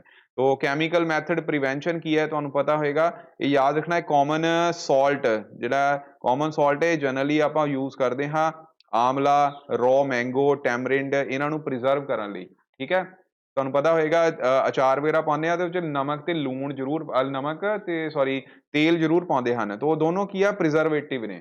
ਠੀਕ ਹੈ, ਪ੍ਰੀਜ਼ਰਵੇਟਿਵ ਦਾ ਕੰਮ ਕਰਦੇ ਨੇ। ਇੱਦਾਂ ਹੀ ਵਿੱਚੋਂ ਪ੍ਰੀਜ਼ਰਵੇਟਿਵ ਕੁਝ ਹੋਰ ਹੁੰਦੇ ਨੇ ਜੋ ਕਿ ਕੈਮੀਕਲ ਵੀ ਹੋ ਸਕਦੇ ਨੇ। ਉਹਦੇ ਵਿੱਚ ਐਗਜ਼ਾਮਪਲ ਆ ਜਾਂਦੀ ਸੋਡੀਅਮ ਬੈਂਜ਼ੋਏਟ ਤੇ ਸੋਡੀਅਮ ਮੈਟਾਬਾਈਸਲਫਾਈਡ। ਸੋਡੀਅਮ ਬੈਂਜ਼ੋਏਟ ਐਂਡ ਸੋਡੀਅਮ ਮੈਟਾਬਾਈਸਲਫਾਈਡ ਇਹ ਕਾਮਨ ਪ੍ਰੀਜ਼ਰਵੇਟਿਵ ਨੇ ਜੋ ਕਿ ਜੈਮ, ਸਕੈਸ਼ ਉਹਨਾਂ ਦੀ ਸਪਾਇਲੇਜ ਬਚਾਉਣ ਤੋਂ ਉਹਨਾਂ ਦੇ ਵਿੱਚ ਵੀ ਆਪਾਂ ਇਹਨਾਂ ਨੂੰ ਯੂਜ਼ ਕਰ ਸਕਦੇ ਹਾਂ, ਤੋ ਜੋ ਕਿ ਮਾਈਕਰੋਬਸ ਦੇ ਅਟੈਕ ਤੋਂ ਬਚਾਉਂਦੇ ਹਨ। ਓਕੇ ਜੀ, ਤੋ ਸ਼ੂਗਰ ਰਾਹੀਂ ਸਮਝ ਗਏ। ਉਸ ਤੋਂ ਬਾਅਦ ਆਇਲ ਵਿਨੇਗਰ ਰਾਹੀਂ, ਠੀਕ ਹੈ, ਹੀਟ ਕਰਕੇ। ਕੋਲਡ ਟਰੀਟਮੈਂਟ ਤੁਹਾਨੂੰ ਪਤਾ ਹੋਏਗਾ, ਕੋਲਡ ਟਰੀਟਮੈਂਟ ਦੇ ਵਿੱਚ ਆਪਾਂ ਦੁੱਧ ਨੂੰ ਬੱਚੋ ਪੈਸਚਰਾਈਜ਼ ਕਰਦੇ ਹਾਂ। ਪੈਸਚਰਾਈਜ਼ੇਸ਼ਨ ਦਾ ਮਤਲਬ ਹੁੰਦਾ ਹੈ ਦੁੱਧ ਨੂੰ ਪਹਿਲਾਂ 70 ਡਿਗਰੀ ਟੈਂਪਰੇਚਰ ਤੇ 15 ਮਿੰਟ ਜਾਂ 30 ਸੈਕਿੰਡ 15 ਸੈਕਿੰਡ ਜਾਂ 30 ਸੈਕਿੰਡ ਤੱਕ ਗਰਮ ਕਰਨਾ, ਫਿਰ ਸਡਨਲੀ ਉਹਨੂੰ ਚਿਲਡ ਕਰ ਦੇਣਾ, ਠੰਡਾ ਕਰਕੇ ਸਟੋਰ ਕਰ ਲੈਣਾ। ਇਸ ਨੂੰ ਕਹਿੰਦੇ ਪੈਸਚਰਾਈਜ਼ੇਸ਼ਨ। ਕਦੀ ਦੁੱਧ ਦੇ ਪੈਕੇਟ ਲਿਆਉਂਦੇ ਉਹਨਾਂ ਤੇ ਲਿਖਿਆ ਹੁੰਦਾ ਪੈਸਚਰਾਈਜ਼ਡ ਮਿਲਕ। ਠੀਕ ਹੈ, ਉਹ ਪੈਸਚਰਾਈਜ਼ ਮਿਲਕ ਦਾ ਮਤਲਬ ਕੀ ਹੈ, ਪਹਿਲਾਂ ਦੁੱਧ ਨੂੰ 70 ਡਿਗਰੀ ਤੇ ਆਪਾਂ ਕੀ ਕੀਤਾ ਹੀਟ, ਕਿੰਨੇ ਸੈਕਿੰਡ ਲਈ 15 ਤੋਂ 30 ਸੈਕਿੰਡ ਲਈ, ਫਿਰ ਉਸ ਤੋਂ ਬਾਅਦ ਉਹਨੂੰ ਸਡਨਲੀ ਠੰਡਾ ਕਰ ਲਿਆ। ਠੰਡਾ ਕਰਨ ਤੋਂ ਬਾਅਦ ਉਹਨੂੰ ਸਟੋਰ ਕਰ ਲਿਆ। ਉਹ ਦੁੱਧ ਫਿਰ ਕਾਫੀ ਟਾਈਮ ਤੱਕ ਖਰਾਬ ਨਹੀਂ ਹੁੰਦਾ। ਔਰ ਇਹ ਖੋਜ ਜਿਹੜੀ ਸੀ ਲੂਇਸ ਪਾਸਚਰ ਨਾਮ ਦੇ ਪਰਸਨ ਸੀ ਉਹਨੇ ਕੀਤੀ ਸੀ ਪ੍ਰੋਸੈਸ ਨੂੰ, ਉਸ ਤੋਂ ਨਾਮ ਹੀ ਰੱਖ ਦਿੱਤਾ ਪਾਸਚਰਾਈਜ਼ੇਸ਼ਨ। ਠੀਕ ਹੈ, ਪੈਸਚਰਾਈਜ਼ਡ ਦੁੱਧ ਜਿਹੜਾ ਹੈ ਉਹ 70 ਡਿਗਰੀ ਤੇ ਗਰਮ ਹੁੰਦਾ ਹੈ 15 ਤੋਂ 30 ਸੈਕਿੰਡ ਲਈ, ਫਿਰ ਉਹਨੂੰ ਇੱਕਦਮ ਠੰਡਾ ਕਰਕੇ ਸਟੋਰ ਕਰ ਲਿਆ ਜਾਂਦਾ ਹੈ। ਠੀਕ ਹੈ, ਨਾਈਟ੍ਰੋਜਨ ਫਿਕਸੇਸ਼ਨ ਤੁਹਾਨੂੰ ਦੱਸ ਦਿੱਤੀ। ਰਾਈਜ਼ੋਬੀਅਮ ਬੈਕਟੀਰੀਆ ਕਿੱਥੇ ਹੁੰਦੇ ਹਨ, ਲਿਊਗਮਿਨਸ ਪਲਾਂਟ ਯਾਨੀ ਕਿ ਫਲੀਦਾਰ ਪੌਦਿਆਂ ਦੀਆਂ ਗੰਢਾਂ ਦੇ ਵਿੱਚ, ਜੋ ਕਿ ਵਾਯੂਮੰਡਲੀ ਨਾਈਟ੍ਰੋਜਨ ਨੂੰ ਕੀ ਕਰਦੇ ਹਨ, ਫਿਕਸ ਕਰਦੇ ਹਨ। ਆ ਜੜ੍ਹਾਂ ਬਣਾਈਆਂ ਜੜ੍ਹਾਂ ਹੈਗੀਆਂ। ਠੀਕ ਹੈ, ਫਲੀਦਾਰ ਪੌਦੇ ਕਿੱਦਾਂ ਹੋ ਗਏ, ਜਿੱਦਾਂ ਪੀ ਪਲਾਂਟ, ਮਟਰ ਦੇ ਦਾਣੇ, ਉਹਨਾਂ ਦੀਆਂ ਜਿਹੜੀਆਂ ਫਲੀਆਂ ਨੇ ਉਹ ਥੱਲੇ ਜਿਹੜੀਆਂ ਜੜ੍ਹਾਂ ਹੈਗੀਆਂ, ਜੜ੍ਹਾਂ ਦੇ ਵਿੱਚ ਰਾਈਜ਼ੋਬੀਅਮ ਨਾਮ ਦੇ ਬੈਕਟੀਰੀਆਜ਼ ਨੇ ਜਿਹੜੇ ਕਿ ਨਾਈਟ੍ਰੋਜਨ, ਵਾਯੂਮੰਡਲੀ ਨਾਈਟ੍ਰੋਜਨ ਨੂੰ ਕੀ ਕਰਦੇ ਹਨ, ਫਿਕਸ ਕਰਦੇ ਹਨ। ਓਕੇ, ਸੋ ਇਹ ਵਿੱਚੋਂ ਹੈਗਾ। ਉਸ ਤੋਂ ਬਾਅਦ ਨਾਈਟ੍ਰੋਜਨ ਦਾ ਸਾਈਕਲ ਜਿਹੜਾ ਹੈ ਉਹ ਤੁਸੀਂ ਮਾੜਾ ਜਿਹਾ ਦੇਖ ਲੈਣਾ ਕਿ ਐਟਮੋਸਫੈਰਿਕ ਨਾਈਟ੍ਰੋਜਨ ਜਿਹੜੀ ਹੈ ਲਾਈਟਨਿੰਗ ਰਾਹੀਂ ਵੀ ਫਿਕਸ ਹੋ ਜਾਂਦੀ ਹੈ। ਇਹ ਯਾਦ ਰੱਖਣਾ ਬੜਾ ਇੰਪੋਰਟੈਂਟ ਹੈ ਕਿ ਬਿਜਲੀ ਚਮਕਣ ਦੇ ਨਾਲ ਨਾਈਟ੍ਰੋਜਨ ਦਾ ਸਥਿਰੀਕਰਨ ਕੀਤਾ ਜਾ ਸਕਦਾ ਹੈ। ਮੈਂ ਸਿੱਧਾ ਮੇਨ ਪੁਆਇੰਟ ਦੱਸ ਰਿਹਾ ਤੁਹਾਨੂੰ। ਠੀਕ ਹੈ, ਬਾਕੀ ਇਹ ਸਾਈਕਲ ਹੈਗਾ ਕਿੱਦਾਂ ਨਾਈਟ੍ਰੋਜਨ ਫਿਕਸ ਹੁੰਦੀ ਹੈ। ਠੀਕ ਹੈ, ਇਹ ਸਾਈਕਲ ਤੁਸੀਂ ਰੀਡ ਆਊਟ ਕਰ ਲੈਣਾ। Thank you very much. ਇਹ ਵਿੱਚੋਂ ਤੁਹਾਡਾ ਸਾਰਾ ਚੈਪਟਰ ਜਿਹੜਾ ਕਵਰ ਹੋ ਗਿਆ ਸੁਖਮ ਜੀ ਦਾ। ਹੁਣ ਅਸੀਂ ਇਹਨਾਂ ਦੇ ਕੁਐਸਚਨ ਆਨਸਰ ਕਰਾਂਗੇ। Thank you.